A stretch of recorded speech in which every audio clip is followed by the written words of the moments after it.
Hello. Am I talking to Dharmendra? Yes.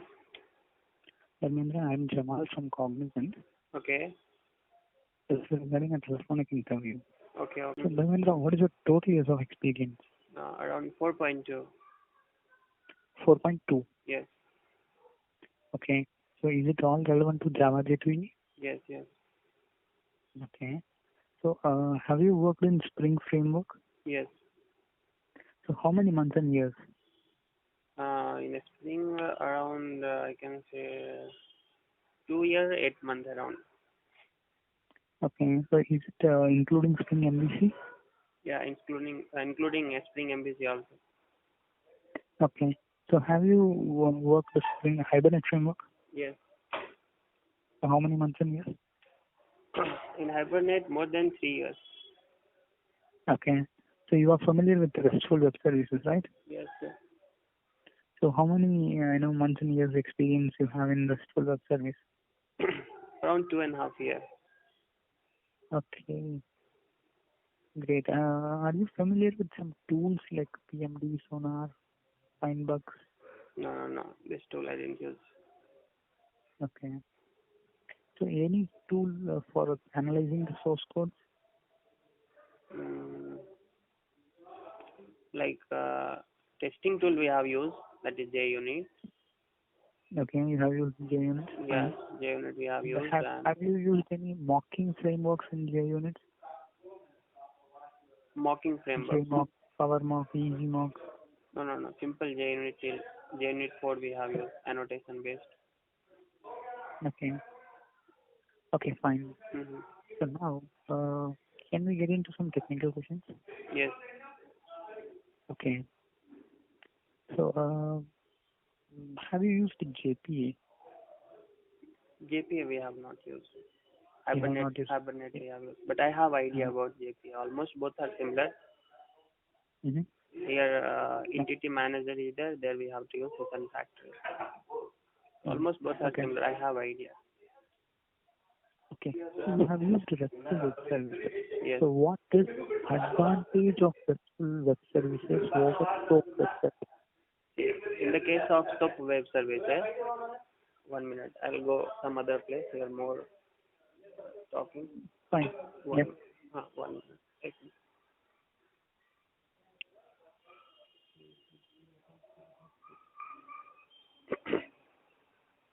1 minute.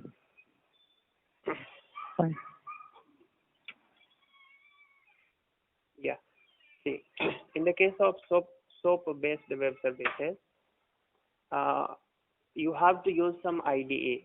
Without using any IDE help, we cannot develop SOAP-based web services. There they have given two options, bottom-up and top-down approach. That is also called as context-first, like this approach. And in the case of SOAP-based web services, we have to use WSDL file. WSDL file that contains complete information of your resources, and SOAP envelope will be there. So it is, you can say, very heavyweight if you compare with RESTful web services. In the case of RESTful web services, it is very lightweight, and it is simple HTTP, like everything, like simple servlet you can consider. Everything is considered as resource. Anything if you want to expose or if you want to consume, everything is like resource. You have to write one class. There at the rate path annotation you have to use. In that you have to specify what type of, like what is the URL pattern. So that's some logical name we have to provide. So very easy to access that and very easy to develop. In the case of SOAP-based web services, we can develop RESTful web services without using any IDE also. No framework required. So it is simple to use and it is very lightweight. Everything here considered as resource. And in SOAP-based web services, communication will happen in the form of XML only. But in RESTful web services, we have many options. They have given what type of media MIME type you want to return. You want to return XML or JSON, or you want to return simple XML or HTML or plain text. So many options are there with RESTful web services. That is not there with SOAP-based. Okay. So security-wise, which one do you think it is more secure? Security wise, on security, on security constraints, I didn't work. Okay. So But I think SOAP based will be more secured, because here also in REST also they have given some API, some components are there, like FTSL is there and some more are there to manage the security. Here directly resource, like simple, if you want to test your RESTful web service application, then we can directly post the URL and we can test that. But it is not possible in the case of SOAP based web services. There you have to long back I use SOAP based, but in here you can test URL directly. You can get the response by knowing the complete address, your host as well as URL pattern. You can access that. So I think security wise, SOAP is good, but in REST also they have given security related information. Okay. So what kind of design patterns have you used so far? If you GOF design pattern, I use Singleton. Factory design pattern. In J2EE, I use MVC design pattern, and I can say front controller design pattern, DAO design pattern, and intercepting filters. So these are the design patterns we have used. Okay. So what is the advantage of this design pattern? Why should I use some design pattern? See, why we have to use design pattern? If you take simple example of MVC design pattern. So if I'm not using MVC design pattern, then model 1 architecture we will use. In model 1 architecture, in one servlet class, you are writing all the three information. You are writing database related code, you are writing presentation related code, and you are writing controller related code. By using MVC design pattern, these three tasks we have separated on 3 layers. So we can say why we are using design pattern: to improve the code and to reduce the maintenance cost. See, whatever application we are developing, SDLC phase is there for that. In that, most of the time, like requirements gathering, designing, coding, testing, implementation, and maintenance. So maintenance cost or maintenance duration will be when you are starting development of the project to the end of project, maintenance will be there. So we have to develop the application in such a way that your application components should be loosely coupled. So if you modify one component of your application, it should not affect other components. If you add in future, if you want to add some new feature, then it is easy to attach, it should be easy to detachable. So just to improve the programming or to develop the application easily, in future maintenance should be easy, we have to go for design pattern. So we can say design pattern provides the solution for a specific type of problem in a specified context. Okay. So in Spring Framework, I have a dependency injection. Okay. Okay, so there are 2 types, basically some constructor-based injection and setter-based injection. Okay. So what is the difference between these 2 types? Okay, constructor injection and setter injection. See, right. For setter injection, we have to use property tag, or we have to write setter method. Suppose inside the class hello, I have defined 2 variables, variable A and variable B. Now I want to initialize the variable A, or I want to initialize the variable B. So if you want setter injection, then for variable A, we have to write set a method, and in configuration file, we have to write bean id equal to something h, class equal to hello with package name, and we have to use property tag. Under property tag, name, that variable A name, and value we have to use. If you want a constructor injection, then you must have constructor in your class, required constructor, and there we have to use constructor arg and value equal to something. So this is the main difference. Constructor injection means we are injecting the dependency through constructor. No. So what I'm asking is, I'm not asking the syntax difference. Okay. What you're saying is syntax-wise, these are the difference.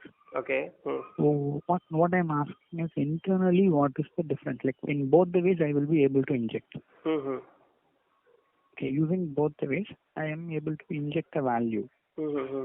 Then what is the difference between these two? Why should I use constructor or why should I use setter?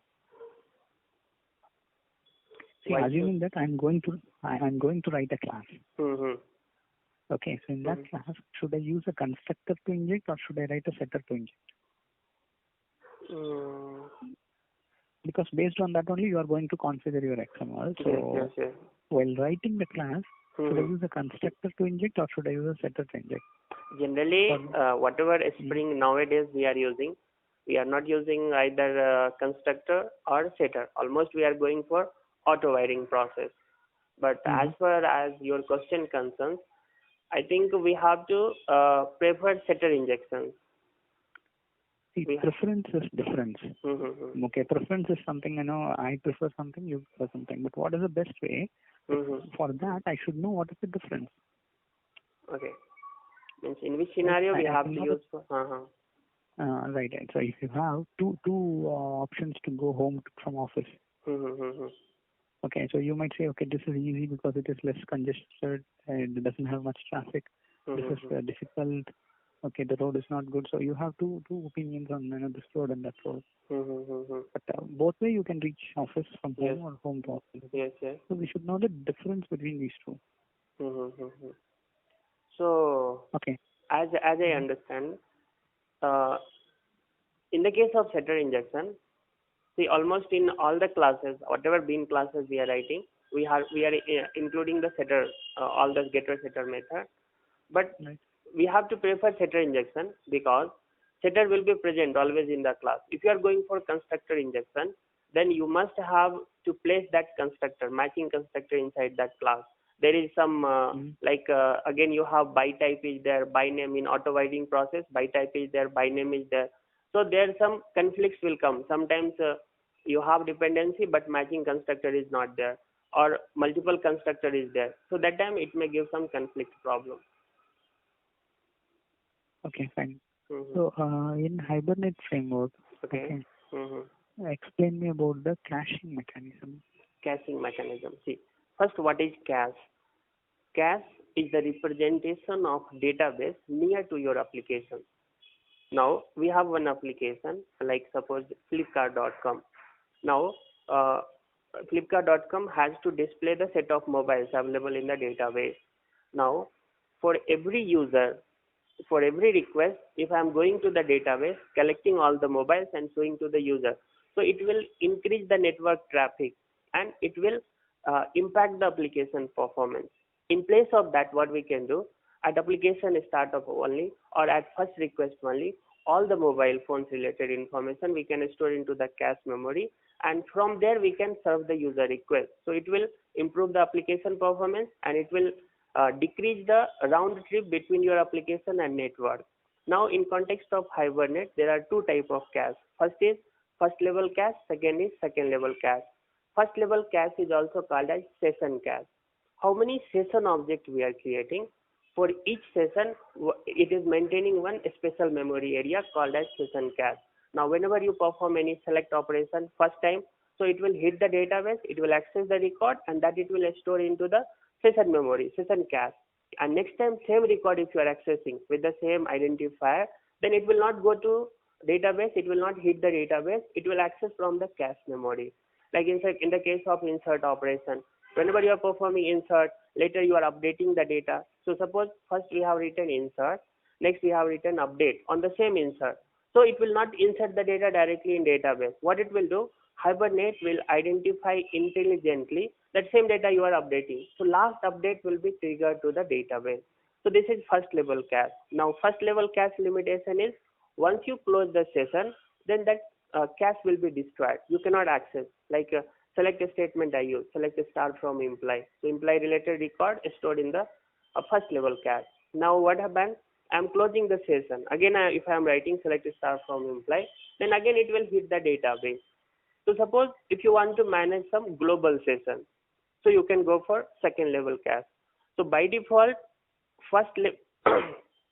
by default, 1 minute, I'll take water. Yeah. Go ahead.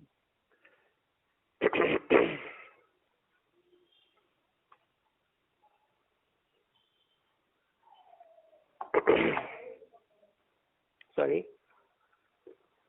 That's fine.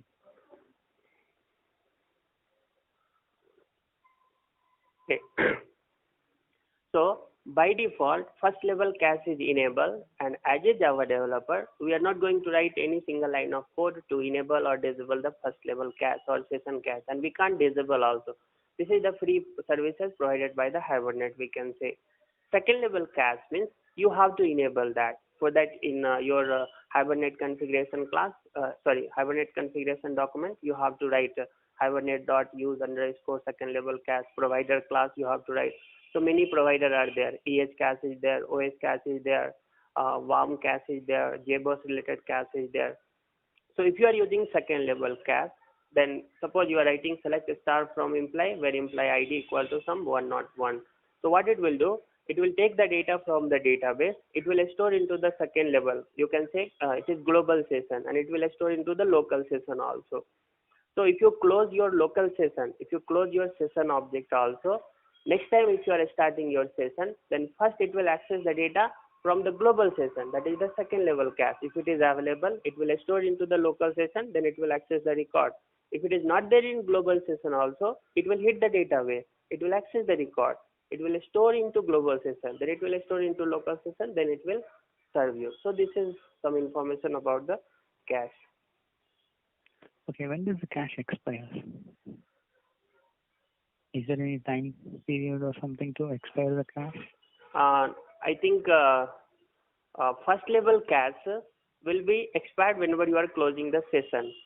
For second level cache, I think in configuration, I think we can specify what will be the duration of cache, what will be the location where you want to store that cache related data. So some configuration is there in Hibernate configuration file. Fine. So now, what is the advantage of ORM framework rather than using a plain JDBC connection? Yeah. See, ORM means Object Relational Mapping. In the case of JDBC, if you want to store the data into database, then suppose I have employee table that contains employee ID, employee name, employee phone number, employee city. So corresponding table you have to create into that database, and you are responsible to map each column of your or each field of your class to the particular column of the table. You are responsible. You have to manage the data types also. Okay, and if you consider JDBC, then to interact with the database, you have to create connections. 7 steps are there. You have to load the driver class. You have to establish the connection. You have to create the JDBC statement. You have to create the SQL statement. You have to submit the record. You have to process the result, and you have to close that resources. However, if you take the example of JDBC, then if you have complex join query, you have to write that. There is no caching mechanism in the case of JDBC. But when you talk about the Hibernate, in Hibernate, you are responsible to write the class. So in the case of JDBC, we are saving record into the table. Means you are mapping what we are mapping field of the class with the column of a table. But in the case of Hibernate, it is ORM, Object Relational Mapping. Means you are mapping your object to the database directly. It has many facilities. You have different type of mapping. You have different type of primary key generation algorithm. You have different type of caching mechanism. So these are the facilities. Performing operation with Hibernate, it is easy. Like Hibernate is not a new term. It is also developed on the top of JDBC. Directly we are using JDBC only. Hibernate runtime system will use the JDBC. So JDBC is a technology, Hibernate is a framework. So development of the application will be faster. You are not responsible to establish that. You are not responsible to load the driver class. Very simple configuration you have to write. Simple methods they have given, we can use and we can perform the task. What do you mean by dialect? See, dialect means from the Hibernate, you may interact with the Oracle, you may interact with the MySQL. Okay. Now, there are some queries, there are some database query which is not same among all the database vendor. For example, you take example of a full outer join. full outer join. In the case of Oracle, you have different query that is not supported by the MySQL. If you take the view, if you want to alter the view, in Oracle you have different syntax, in MySQL you have different syntax. If you consider foreign key, if you want to establish the foreign key, Oracle you have different syntax, MySQL you have different syntax. So there are some database query which is not same among multiple database vendors. So if you are using Dialect, so Dialect is the class provided in org.hibernate.dialect package. What it will do, based on the database you want to use, it will generate the query that is supported by the particular database vendor. Okay. See, Dharmendra, your answers are really very much elaborate. Okay. Come again? Your answers are really very much elaborate, which is you are giving a correct answer. Okay. Okay, but due to time, because I need to cover all the topics, right? Okay. Now you tell how you want that. In that way, I'll give. Okay, now. So you can stop me. Generally, when I'm starting answers, you are not telling anything. So how I'll come to know that whether I should stop? No. That's fine. That's fine completely. So okay. So now let's move on to Java. Okay. Okay. So what do you mean by immutable class? Immutable class. Now I'll give short answer. Correct? Point to point. See, immutable class means once you create the object of your class, then there should not be any chance to modify the object data. Object state, we should not modify. There is no chance. Like string is the example of immutable class. Okay. String is an example. Give me some other examples. Like all the wrapper classes are example of immutable class. Okay. Now I have a class called employee. Okay. Which has two properties, first name and last name. Okay. So now this class I want to convert into an immutable class. Okay. How do you do that? Yes, very simple. First declare class as final, so that from the subclass we should not modify that. Second, declare that the first name and last name variable as private and final. Okay. To initialize, first time you write the constructor, write only getter method, don't write the setter method. Then your employee class will be immutable. Cool. So why should I have this class as an immutable class? What is the purpose? See, purpose of immutable class. I agree what you said in the first time. Like we are not able to modify it. Okay, I agree that.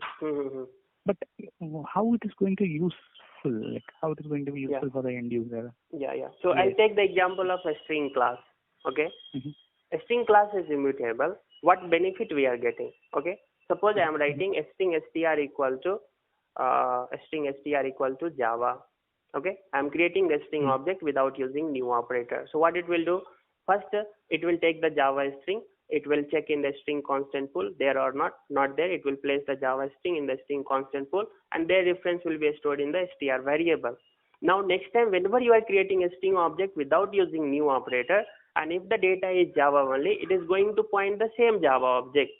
Okay, means thousands of string variable, or you can say in your application, anywhere if you are creating a string str without using new operator whose contents in Java, all the reference variable, whether it is in same package, different package, all will point to the same object. So reusability of the object. Now why it is immutable? If you modify that, what will happen? Previous whatever reference is there, it will access the modified data. So that is why they are stopping. You should not modify that. If you try to modify, it will create the new object. So if you want to reuse the same object data among multiple components, we can go for immutable. Got it. So now, what is the purpose of hash code and equals method? Yeah, see. Hash code. Whenever you create the object, some integer value will be generated for that object to identify whether it is unique or not. So that is hash code. Equals method means what? Equals method, when you compare two objects. Suppose if you are using equal to operator to compare two objects, it will compare the reference of object. Suppose employee class you have written employee emp1, emp2.